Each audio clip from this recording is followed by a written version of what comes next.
আর এখানেই সন্দেশখালিতে আরো একটা ছবি দেখাবো, দেখুন তৃণমূলের দেওয়াল লিখন হাজী নুরুল ইসলাম, তিনি প্রার্থী লোকসভায় বসিরহাটে।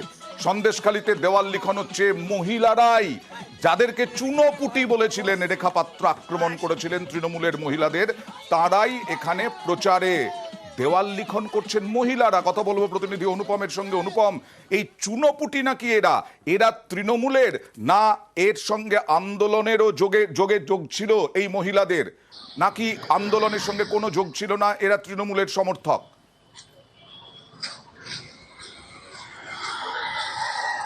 হ্যাঁ দেখো অনন্দা, আজকে গতকাল রেখাপাত্রকে নিয়ে কিন্তু আমরা দেখেছিলাম যে বিক্ষোভে সামিল হয়েছে, এবং তারপরেও কিন্তু রেখাপাত্র কিন্তু একটা মন্তব্য করেছিল যে তৃণমূলের যারা আছে তারা চুনোপুটি।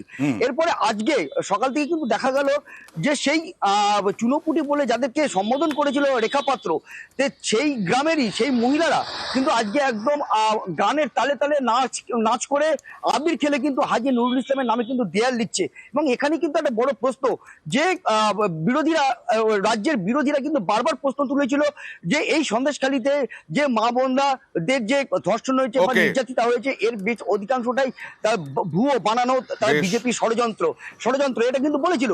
কিন্তু তার কিন্তু কিছুটা হলেও কিন্তু প্রমাণ কিন্তু পাওয়া যাচ্ছে। তার কারণ এই যে মহিলারা তারা কিন্তু স্বতঃস্ফূর্ত ভাবে কিন্তু তারা দেয়াল লিখছে, আনন্দ করছে। এতে কিন্তু বোঝা যাচ্ছে যে কিছুটা হলেও কিন্তু তৃণমূল কিন্তু তাদের কিন্তু যে জায়গা, তারা কিন্তু অনেকটাই কিন্তু তারা ফেরত পেয়েছে। এবং অনেক ধন্যবাদ।